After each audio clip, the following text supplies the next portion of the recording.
High, আমি পার্থরাজ। এই tutorial সিরিজের কয়েকটি পার্টে আমি মোবাইল অ্যাপ্লিকেশন ডেভেলপমেন্টে অ্যান্ড্রয়েড এর যে ডেটাবেস SQLite তার কিছু বেসিক ব্যবহার দেখানোর চেষ্টা করব।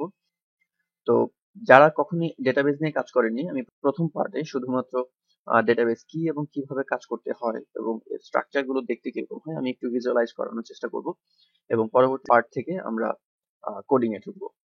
তো SQLite হচ্ছে একটি সার্ভারলেস ডেটাবেস, যেটা ইউজ করার জন্য কোনো সার্ভার সেটআপের প্রয়োজন হয় না, এবং প্রতি একটি মোবাইল অ্যাপ্লিকেশন অর্থাৎ অ্যান্ড্রয়েডের একটি মোবাইল অ্যাপ্লিকেশনের সাথে একটি ডেটাবেস আমাদের কোনো রকম কনফিগারেশন ছাড়া বা কোনো থার্ড পার্টি টুলের ব্যবহার ছাড়াই আমরা ইমপ্লিমেন্ট করতে পারি। এর আগে আমার অন্য একটি ভিডিও টিউটোরিয়াল শেয়ার্ড প্রেফারেন্স যদি আপনারা দেখে থাকেন, তো সেখানে দেখবেন যে আমরা খুব ছোট পরিসরে কিভাবে ডেটা স্টোর করতে হয় সেটা আমরা দেখেছি। কিন্তু আমরা যদি অনেক বেশি ডেটা রাখতে হয় সেক্ষেত্রে আমরা অবশ্যই ডেটাবেস ব্যবহার করব।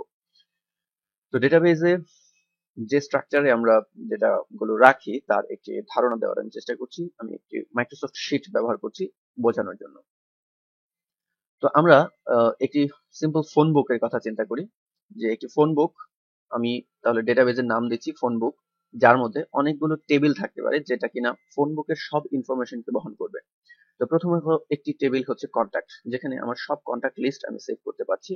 তো তার মধ্যে এই কন্ট্যাক্ট টেবিলে তিনটি ফিল্ড আছে। একটি হচ্ছে আইডি, যেটিকে ডেটাবেসের ভাষায় প্রাইমারি কি বলা হয়, যে এটি কখনো ডুপ্লিকেট হতে পারবে না। যেমন এটা 1, পরেরটা 2, পরেরটা 3 এবং পরেরটা 4, 5, 6 করে এটা ইনক্রিমেন্ট হতে থাকবে, কিন্তু কখনোই 2 সেকেন্ড টাইম এখানে আর আসবে না।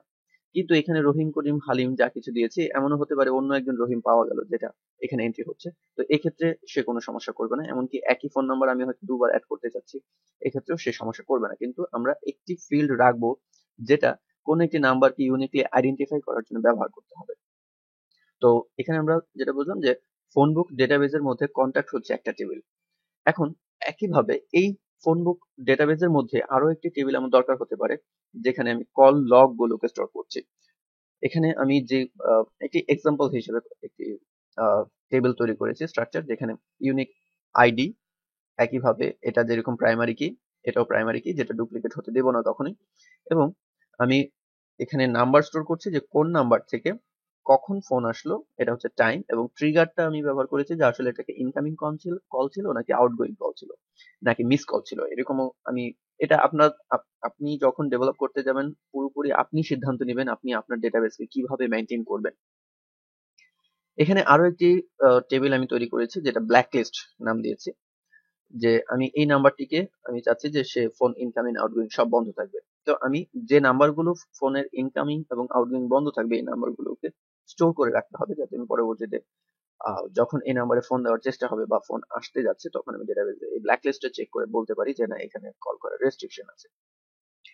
তো এই হচ্ছে ডেটাবেস। আমরা এটির ইমপ্লিমেন্টেশন পরবর্তী টিউটোরিয়ালে দেখব, যে একটি ফোন বুক আমরা লিস্টে শো করাবো, এবং এখান থেকে আমরা নতুন একটি ফোন বুকে যদি কন্ট্যাক্টে আমি মূলত এই টেবিলটিকে শুধু ইমপ্লিমেন্ট করে দেখাবো, যে একটি কন্ট্যাক্ট থাকবে, এখানে সবগুলো লিস্ট আমরা একটি লিস্ট ভিউতে দেখতে পাবো, এবং নতুন অ্যাড করতে চাইলে কোথাও একটি প্লাস বাটন বা অ্যাড নিউ কন্ট্যাক্ট নামে একটি বাটন থাকবে, যেখানে ক্লিক করলে আমরা আরো একটি রো অ্যাড করতে পারি। তখন দেখা যাবে এখানে 4, এবং এখানে হয়তো নতুন একটি নাম এবং নতুন একটি নাম্বার চলে আসবে, যেটি আমরা নতুন করে ইনপুট দিব।